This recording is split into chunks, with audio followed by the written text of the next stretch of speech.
pengobatan ruqyah ini kan sebenarnya diajarkan oleh Allah melalui Al-Quran. Yang pertama, terus kedua, karena ceritanya bahwa pengobatan modern itu sendiri, resep-resep obat sendiri itu sendiri sebenarnya sumbernya dari Al-Quran. Tapi kenapa sekarang ini ruqyah sebagai pengobatan secara Islami itu justru kurang berkembang, dan mungkin masih banyak umat Islam yang tidak memahami, termasuk saya sebenarnya. Dan yang lebih banyak berkembang adalah yang modern ya sekarang ini. Jadi sekarang ini sedikit-sedikit ya obat ke dokter kan gitu, resep dokter. Sebenarnya resep di dalam Al-Quran sendiri dengan ruqyah itu kan sebenarnya sudah ada. Nah, kenapa masyarakat Muslim terutama masih banyak yang belum paham tentang pengobatan ruqyah? Apa ini memang bentuk kesengajaan dari aspek penguasa saat itu atau pengusaha, atau memang kita sebagai Muslim kurang memasyarakatkan, kurang memperkenalkan? Itu yang pertama. Yang kedua, kalau saya baca informasi di Saudi Arabia, itu katanya rumah sakit itu tidak begitu laku, sepi. Nah, kalau ceritanya karena banyak masyarakatnya itu berobat secara ruqyah ini. Apakah ini betul? Kalau betul, kenapa Indonesia tidak sebagai negara Islam yang terbesar, kenapa tidak mensosialisasikan, membudayakan pengobatan secara Islami dan secara syar'i? Nah, ini pertanyaan saya, Pak. Terima kasih. Wassalamualaikum warahmatullahi wabarakatuh.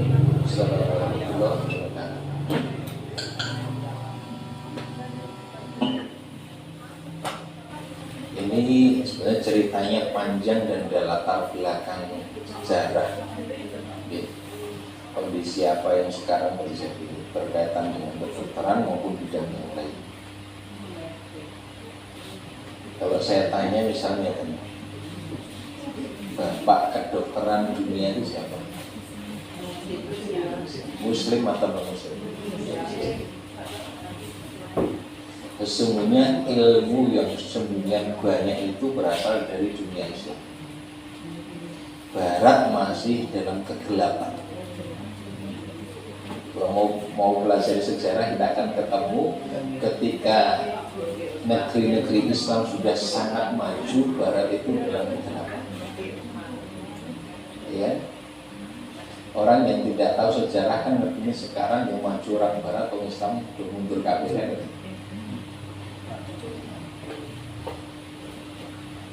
Dan ilmuwan Muslim itu mendapatkan ilmu itu yang bersumber dari Quran, dari hadis, ditindaklanjuti, di-follow up dengan meneliti, melakukan perjalanan, pengamatan, maka mereka menjadi ahli. Kedokteran Ibnu Sina, sosiologi Ibnu Khaldun, alkemi kimia. Untuk masa lalu Islam yang gemilang karena mereka merujuk dari Quran dan mengawali proses belajar dari Quran, menindaklanjuti dengan pengamatan, penelitian sampai menjadi ahli. Islam mengalami kemunduran, atau kaum muslimin lebih tepatnya mengalami kemunduran ketika kapan? Tadi kita sempat bahas singgung itu, ketika dunia dibukakan. Ya. Kekhalifahan Islam mulai bermewah-mewah dengan kesenangan dunia. Agama walaupun formalitas dijadikan rujukan, tapi prakteknya ditinggalkan. sibuk dengan kekuasaan, sibuk dengan kemewahan dunia, sehingga menjadi lemah keadaan. Sementara musuh-musuh bersekutu menghadapi kaum muslimin, sampai ya puncaknya adalah jatuhnya kekhalifan terakhir Turki Utsmani. Ya.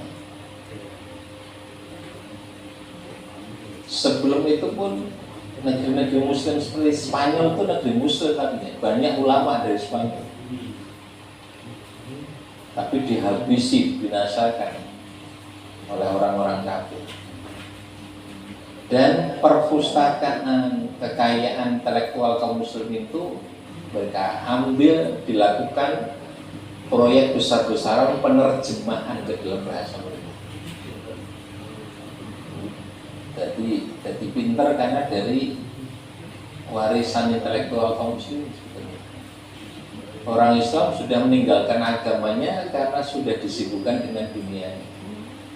Lemah secara politik, jatuh kekhalifan itu, lalu dibagi-bagi menjadi beberapa negara. Setelah dibagi menjadi beberapa negara, ini dikuasai Inggris, ini kemudian nanti Amerika, ini siapa, Eropa, dibagi-bagi negara ini. Setelah dibagi dalam batas-batas geografis tadi, kemudian ditumbuhkan semangat nasionalisme sempit, yaitu dalam batas geografis, untuk menghilangkan emosi dan semangat ukhuwah Islamiyah, persaudaraan Islam yang tidak dibatasi oleh wilayah geografi. Ditumbuhkanlah nasionalisme yang sempit. Ini negara saya, itu negara kamu, dan ada hubungan. Ya. Selain ditumbuhkan nasionalisme, kemudian disebarkan pemikiran sekularisme, pemisahan agama dari kehidupan manusia. Ini urusan agama, urusan ini nggak usah dicampur. Ya. Kaum muslimin semakin jauh dari agama. Ya.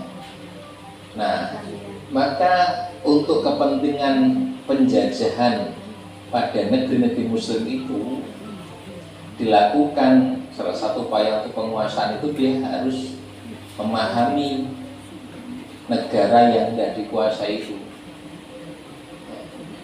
Karena ada 3 tujuan utama, ya 3 G itu ya, God, Glory, sama Gospel.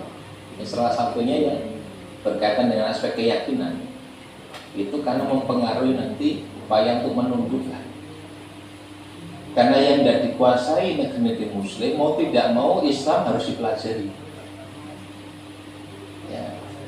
Dan rata-rata di wilayah timur, maka ada gerakan orientalisme, studi ketimuran. Di dalamnya ada aspek keyakinan atau agama Islam, maka mereka pun pelajari Islam untuk kepentingan penjajahan kolonialisme. Ini yang saya sebut, ini sejarahnya panjang, Pak. Akhirnya kaum muslimin nggak kenal dengan agamanya, menganggap agama ini terpisah dengan kehidupan ya sehari-hari. Nah, termasuk strategi mereka memang memisahkan Islam ini dari praktek kehidupan sosial. Dulu kalau di negara kita ada SNOP guru-gurunya, itu ditugasi secara khusus oleh pemerintah kolonial kan, untuk mempelajari kaum muslimin. Dia sampai merubah namanya menjadi Abdul Ghafur kan. Dia sampai berhaji ya. Jadi orang kafir itu kalau mau menyerang kita totalitas, tahu dia kekuatan kaum muslimin, ya. Ukhuwahnya, persaudaraannya, kemudian ulama yang sangat dipatuhi. Maka bagaimana cara melemahkan? Dia kemudian memberikan saran kepada pemerintah kolonial. Kalau orang Islam ini ngaji masalah sholat, zikir, puasa, rapopo, biarkan saja, kalau perlu difasilitasi. Tapi kalau sudah bicara masalah sosial, ekonomi, politik, ya ini harus dilarang. Itu sampai hari ini terasa dan terjadi. Masjid dilarang untuk bicara politik. Itu kan pengaruh dari kolonial. Memang politik bukan bagian dari agama. Wah, agama politik itu. Karena ngurusi kepentingan banyak orang itu agama. Nah, hasilnya banyak kaum muslimin yang asing dengan agamanya sendiri. Tidak menganggap agama ini realitas yang harus dipraktekkan dalam kehidupan, hanya menjadi pengetahuan, hafalan saja. Nah, sampai ke masalah dunia kedokteran pun begitu. Karena mereka pada awal yang pelajari kedokteran justru dari dunia Islam, dari karya-karya Ibnu Sina, diterjemahkan ke dalam bahasa mereka, dipelajari, diteliti lebih lanjut, berkembang maju. Tetapi karena fondasinya bukan iman, hanya pakai akal dan hawa nafsu, tercerabut dari nilai keimanan ini. Tapi di zaman modern ini mulai diakui bahwa proses kesembuhan penyakit itu tidak memadai hanya dengan pendekatan medis yang bersifat fisik, biologis ya. Tapi sudah mulai diakui perlunya keterlibatan psikologi dan aspek rohani ya. Sudah mulai diakui sebetulnya yang punya peran dalam proses penyembuhan bagi pasien. Nah, ini mulai di dokter-dokter muslim pun juga mulai melakukan hal itu. Ada dokter Zaidul Akbar, kalau di Jogja ada dokter Sagiran. Itu di rumah sakit beliau itu ada ruqyah dan terapi bekam. Ya, jarang rumah sakit yang ada itu. Tapi di rumah sakit beliau ada. Ya, dari teorinya maupun prakteknya sudah terbuktikan sehingga dijadikan salah satu terapi penyembuhan penyakit. Nah, jadi apa yang terjadi ini karena kemunduran kaum muslimin justru karena meninggalkan agamanya di antara sebabnya adalah ada kolonialisme, penjajahan di negeri muslim. Terjadi penjajahan di negeri muslim ya karena kelemahan kaum muslimin. Kelemahannya kan apa? Hubutun ya, cinta pada dunia. Akibatnya memang sangat serius. Ini sudah diwanti-wanti Nabi. Yang paling aku takut terjadi atas kalian adalah ketika dunia dibukakan bagi kalian. Terpecah belah di antara kaum muslimin, menjadi pribadi yang lemah. Jadi kemenangan musuh bukan karena kekuatan mereka, tapi karena kelemahan kita.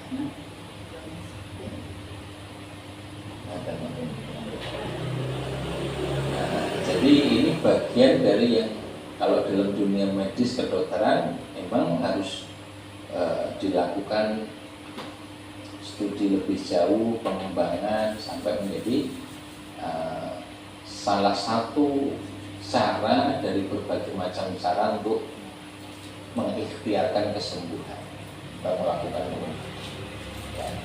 Di ayat 89 surat An-Nahl Allah berfirman wa nazzalna 'alaikal kitaba tibyanan likulli syai'. Kami sudah turunkan Al-Qur'an ini kepada Muhammad tibyanan likulli syai', menjelaskan segala sesuatu. Menjelaskan segala sesuatu. Apa yang tidak tercakup oleh segala sesuatu? Ya. Maka semuanya ada di dalam Quran, walaupun mungkin global garis besar. Kalaupun terperinci itu dalam hal-hal yang secara umum tidak berubah itu biasanya terperinci. Tapi kalau secara umum mengalami perubahan karena tuntutan zaman, kemudian sarana yang memungkinkan berubah, biasanya secara umum berubah. Contohnya kalau baca Quran terkait dengan masalah keluarga itu terperinci sekali, karena secara umum nggak akan berubah. Wong nikah ya kaya ngono, dua anak ya kaya ngono. Ya, penyusuan ya padha wae. Maka perinci sekali. Tapi kalau bicara masalah pemerintahan, nah itu penjelasannya umum, global, nilai-nilai pokok saja, karena mengalami perubahan-perubahan. Gitu. Ya.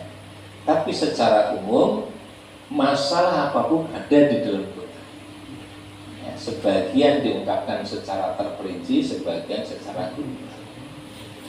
Nah, hal-hal yang mungkin belum dijelaskan secara spesifik dan terperinci, di situ wilayah di mana manusia harus melakukan proses berpikir, proses pengamatan, proses penelitian, sebagaimana ulama dan ilmuwan muslim terdahulu, sehingga mendapatkan pengetahuan yang sumber pokoknya dari Quran maupun Sunnah. Gitu loh.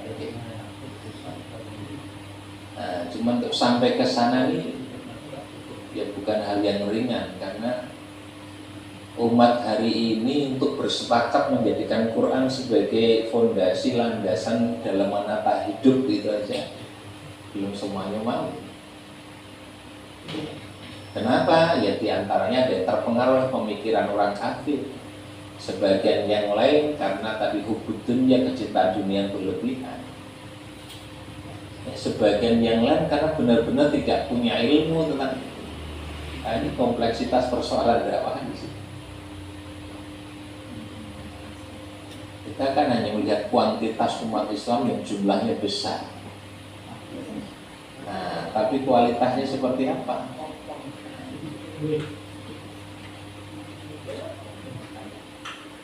Nah, tapi tidak perlu berputus asa, karena kemenangan tidak selalu dicapai oleh jumlah yang besar. Bahkan faktanya jumlah yang kecil bisa memenangkan, ya. Pertempuran kamin fi'atin qalilatin ghalabat fi'atan katsiratan biidznillah wallahu ma'as-sabirin. Berapa banyak kelompok yang kecil bisa mengalahkan kelompok yang besar dengan izin Allah, dan Allah bersama orang-orang yang bersabar. Kuncinya dua, biidznillah, satu, dua, as-sabirin. Sehingga jumlah yang kecil tetap bisa menang asal dua syarat itu terpenuhi.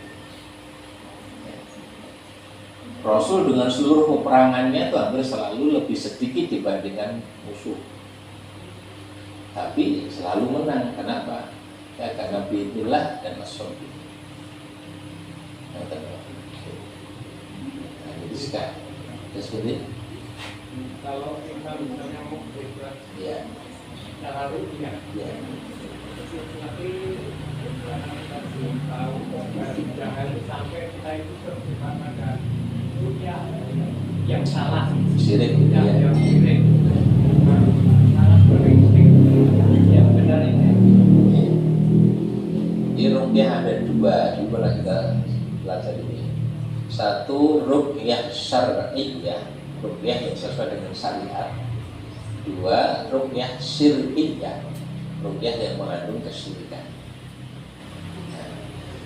Ruqyah syar'iyyah, ruqyah yang sesuai syariat adalah ruqyah yang sesuai dengan tuntunan Nabi, praktek ruqyah Nabi dan para sahabat.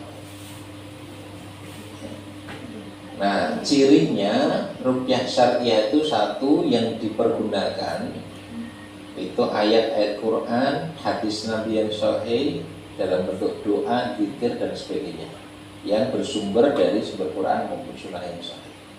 Satu, sumber pokoknya itu. Dua,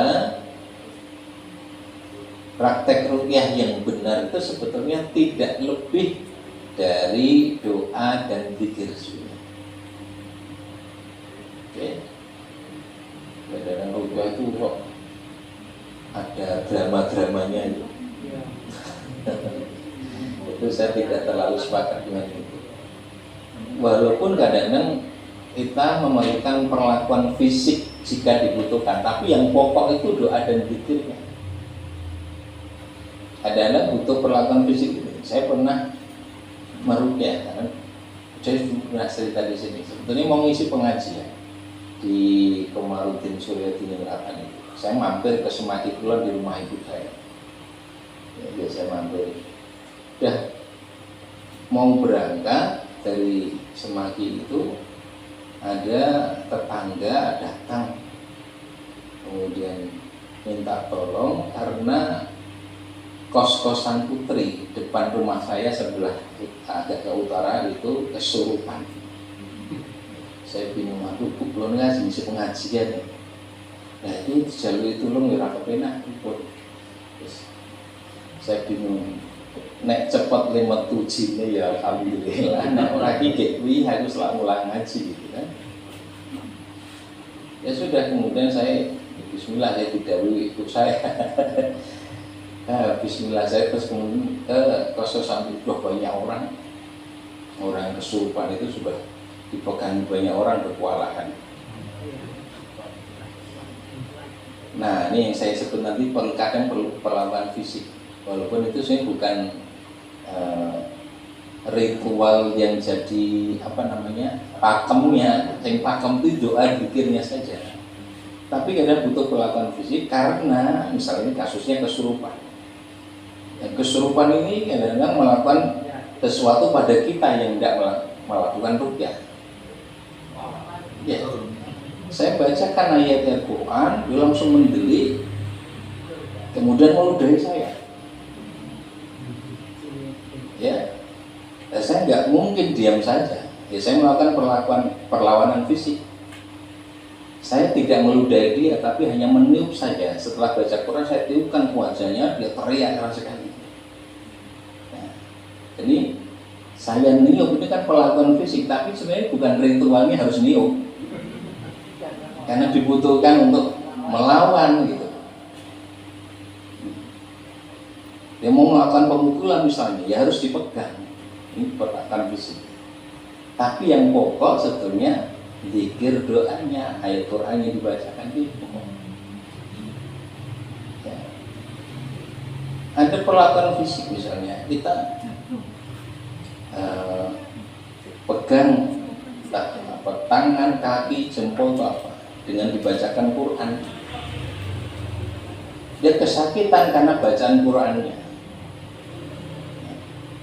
Kadang-kadang dibutuhkan juga tekanan pada fisik tubuhnya itu, yang pokok baca Quran itu. Sebetulnya tanpa fisik pun bisa jadi ya ada pengaruh. Tapi kadang-kadang dibutuhkan tambahan penguatan pengaruh itu dengan perlakuan secara fisik. Ya. Tapi sekali lagi itu bukan pakem pokoknya. Pakem pokoknya itu baca Quran, doa dan zikirnya. Ya. Nah itu terkait dengan ruqyah ini. Tadi apa sih pertanyaannya? Jelas orang. Sifat berarti kan ini general umum ya. Iya. Kalau ini kan jasmani dan rohani. Oh, iya betul. Jasmani contoh mungkin realitas atau Untuk sifat barunya. Iya. kan kita ada Iya, baik. Iya. Sebelum saya jawab tadi Pak Tarung itu yang membedakannya dengan ruqyah yang syirkiyah bagaimana? Kita tambahkan dulu. Jadi lenitane sing gampang itu satu yang dibaca ya ayat Quran, hadis Nabi, doa dan zikir. Ya. Itu satu. Enggak ada campuran yang lain. Nah, ruqyah syirkiyah kadang-kadang dikelabui. Ada bacaan Quran, ada doa zikir ditambah dengan mantra-mantra yang enggak jelas, itu masalahnya. Nah, itu tipu daya setannya di situ. Agar orang nggak tahu bahwa ini kesyirikan, maka selain doa zikir yang benar tadi dicampur. Ini seperti pertalite dicampur.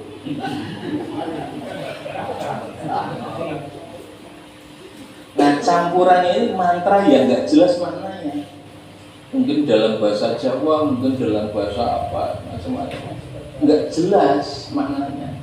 Disitulah diselipkan kesyirikannya. Ya, ada tambahan-tambahan ini. Nah, ini perlu dicurigai, bukan syariah lagi. Yang ketiga, mungkin ada syarat-syarat yang itu bertentangan dengan syariat Islam. Syarat-syarat tertentu. Ya. Misalnya ini ya, di antara praktek di dunia sihir perdukunan, disuruh nulis ayat Quran tapi secara terbalik, ya, secara terbalik.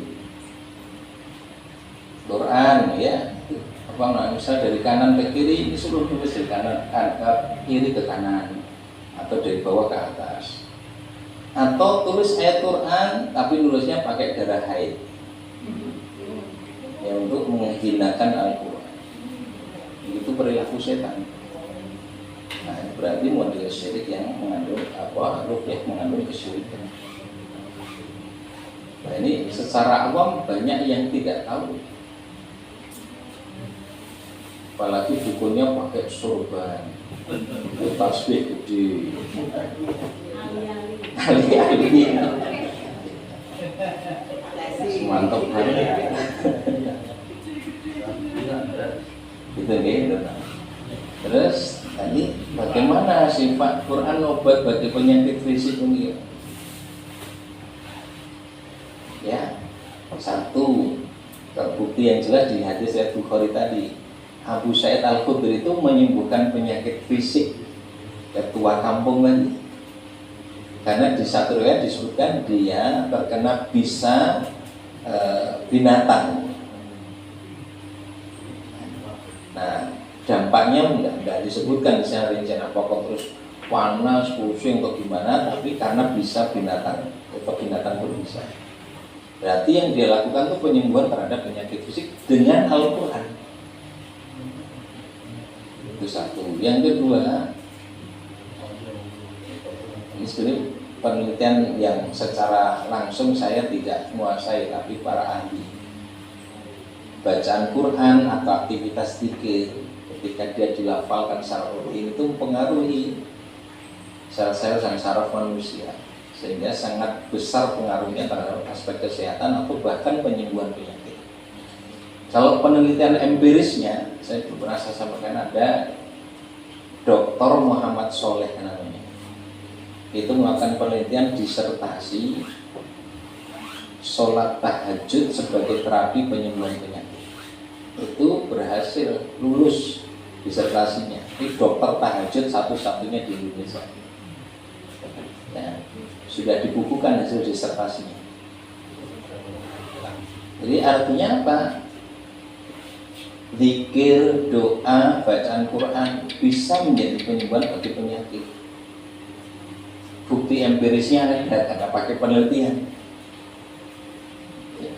Maka ini menjadi bukti kebenaran Al-Quran. Nah, secara teori orang itu kalau hati ini orang tenang, berusaha kusu, gelisah, itu kan bisa jadi penyakit. Stresnya betul. Sedangkan Quran menjadi aktivitas zikir yang menenangkan hati, yang menguatkan harapan. Yang orang kalau tenang hati, harapannya sangat kuat, rupanya ya senang cerah. Orang senang itu ngomongnya ya saya ngapi-api. Itu mempengaruhi kemudian kualitas perilaku. Kualitas perilaku yang baik ya, secara fisik ya jadi sehat. Dan itu. Jadi saling berpengaruh sebenarnya. Hanya umumnya kita memahami Quran sebagai obat itu kayak sekedar mantra-mantra itu diwacana langsung mari. Tidak ada begitu juga. Ada yang proses panjang, tapi itu bagian dari terapi. Maka ada ulama mengatakan al-waqtu indana juz'un minal ilaj. Waktu dalam pandangan kami adalah bagian dari terapi pengobatan. Artinya butuh waktu. Ya, pengobatan itu tidak mesti langsung, tapi ada waktu yang memang mau tidak mau harus dilalui, ada proses yang harus dijalani.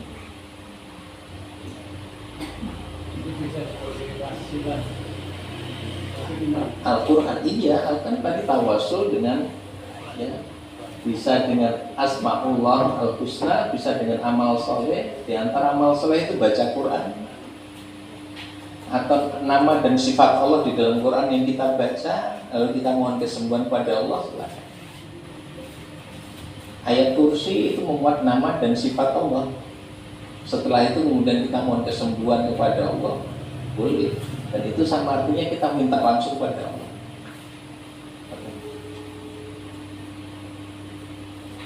Ya, silakan. Bagaimana dengan orang yang meyakini Quran, misalnya dengan zikir, bisa dengan ritual kali bisa menyelesaikan kita.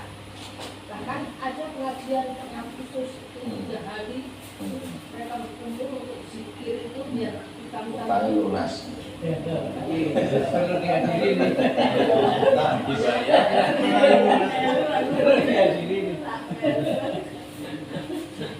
Baca Quran, baca zikir dan doa bisa menjadi salah satu ikhtiar agar Allah memberi kemudahan pada kita, memampukan kita untuk melunasi tarbiyah.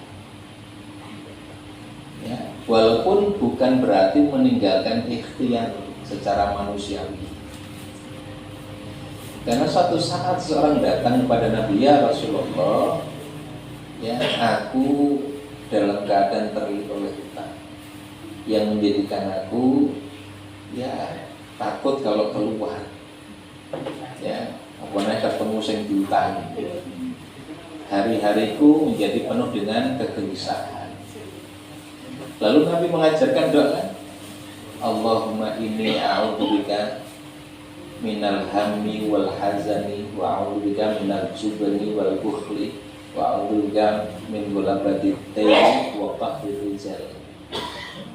Min ghalabatid dain, dari terlilit hutang. Aku mohon perlindungan pada Allah diantaranya dari lilitan hutang.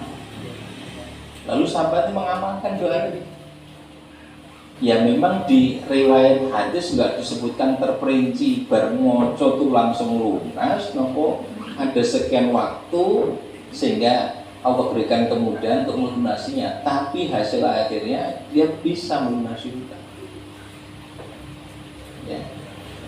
Maka baca Quran, baca zikir, baca doa bisa menjadi ikhtiar agar Allah berikan kemudahan.